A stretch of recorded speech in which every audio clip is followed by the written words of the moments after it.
बच्चे को जन्म देते हुए माँ का इंतकाल हो जाता है। लेकिन शौहर को उसकी बीवी की नसीहत याद होती है कि इस बच्चे का ख्याल रखना है। देखते ही देखते बच्चा वो 3 साल का हो जाता है। 3 साल बाद उसका बाप फिर दूसरी शादी कर लेता है एक शादीशुदा औरत से। अच्छा। जिसके पहले से 3 बच्चे होते हैं। अच्छा, वो सौतेली माँ होती है जालिम। वो उस यतीम बच्चे पे बहुत जुल्म करती है।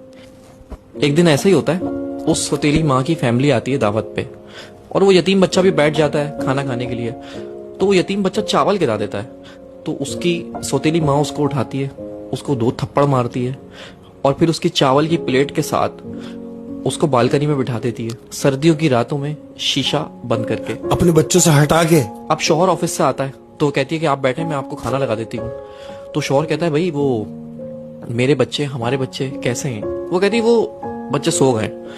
तो शौहर भी सो जाता है। जब शौहर सो जाता है तो उसकी बीवी ख्वाब में आती है और कहती है कि मेरे बच्चे का ख्याल रखो। वो अचानक उड़ जाता है और सौतेली माँ से पूछता है कि वो बच्चा कहाँ है मेरा?